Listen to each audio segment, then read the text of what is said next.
Meteor showers are becoming horror shows. You know, those beautiful streaks of light that sometimes grace the night sky. They're pretty harmless, right? Well, not exactly. In fact, meteor showers are becoming horror shows, and here's why.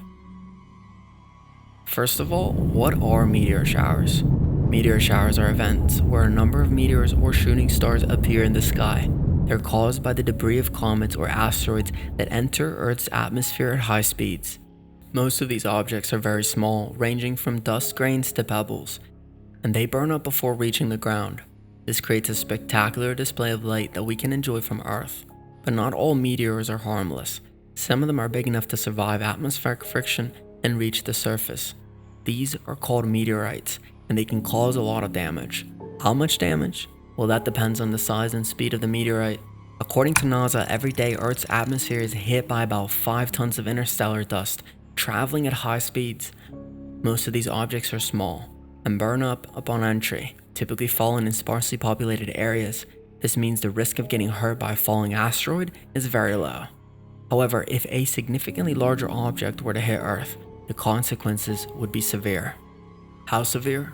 Well, let's take a look at some historical examples. About 66 million years ago, a 10-kilometer wide asteroid hit Earth near the Yucatan Peninsula in Mexico. This impact, widely believed to have caused the extinction of dinosaurs and many other species. Another famous example is the Tunguska event in 1908. A 40-meter wide asteroid exploded in mid-air over Siberia with a force equivalent to 15 megatons of TNT. This flattened about 80 million trees over an area of 2,000 square kilometers. Luckily, there were no human casualties reported, but imagine if this happened in a populated city. More recently, in 2013, a 20-meter wide asteroid entered the atmosphere over Chelyabinsk in Russia.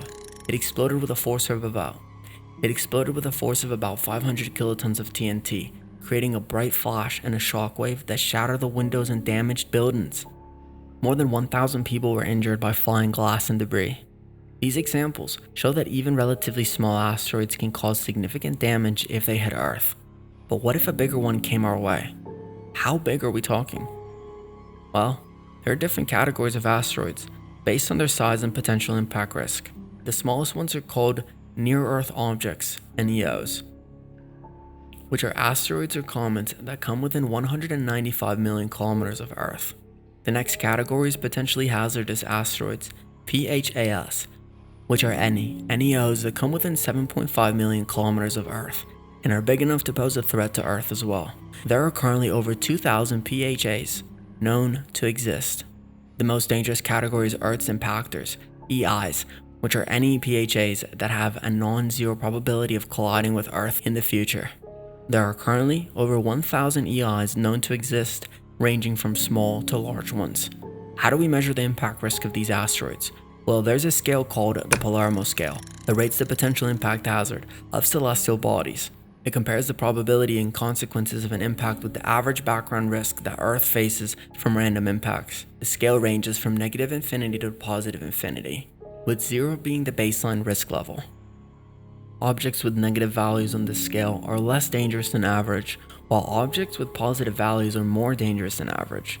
Currently, there are no objects with positive values on the Palermo scale, but there are a couple asteroids that are in the yellow alert zone, meaning that they require careful monitoring. One of these is Bennu, which is a 500-meter wide asteroid that orbits the Sun every 1.2 years. It has a 1 in 2,700 chance of hitting Earth between 2,175 and 2,199. If it did, it could release about 1,200 megatons of energy, equivalent to 80,000 Hiroshima bombs. This could cause widespread devastation across the continent and affect the global climate. Another one is 1950 DA. This is a 1.3 kilometer wide asteroid that orbits the Sun every 2.2 years. It has a 1 in 8,000 chance of hitting Earth on March 16, 2880. If it did, it could release about 44,800 megatons of energy, equivalent to 3 million Hiroshima bombs. This could cause catastrophic disasters on a global scale and potentially lead to the extinction of human civilization.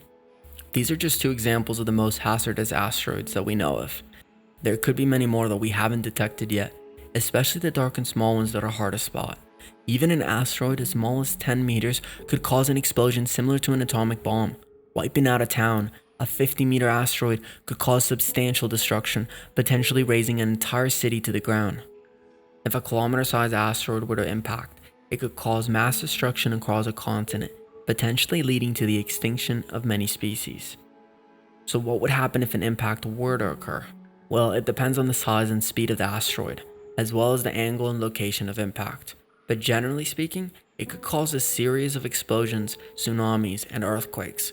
The impact would create a huge crater and send shockwaves through the ground and air. The debris from the impact will fly into the atmosphere and fall back to Earth as fireballs. Some of the debris could escape Earth's gravity and form a ring around the planet. The dust and debris in the atmosphere would block out the sun and reduce the amount of sunlight reaching Earth's surface.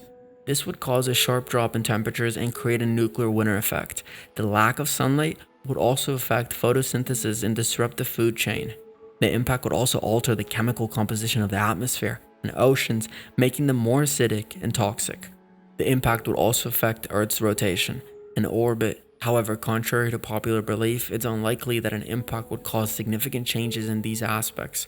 Earth is very massive and has a lot of angular momentum, so it would take a lot of force to change its spin or trajectory.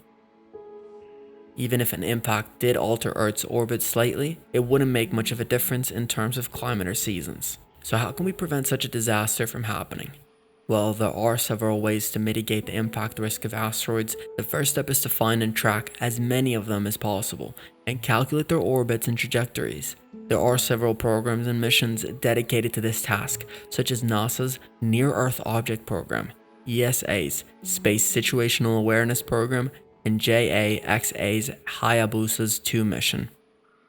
The second step is to find ways to change the course of the asteroid that is on a collision path with Earth. There are several methods proposed for this purpose, such as using gravity tractors, kinetic impactors, nuclear explosives, lasers, solar sails, or mass drivers. One of these methods is being tested by NASA's Double Asteroid Redirection Test (DART) program, which aims to deflect an asteroid by colliding a spacecraft with it. The third step is destruction.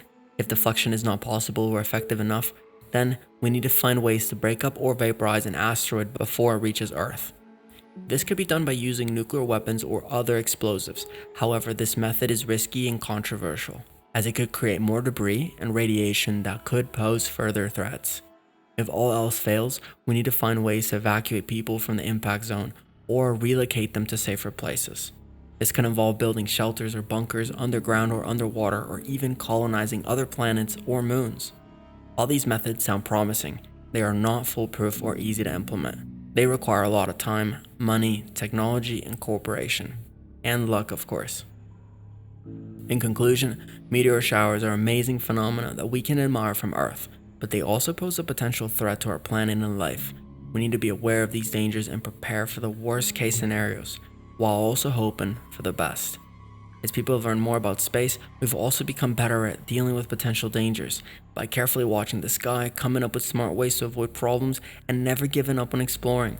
We're working hard to keep our planet safe from any threats that might come from outer space. Well, that's it for today's video. We'll meet you in the next one. And until then, don't forget to like, share, and subscribe to our channel.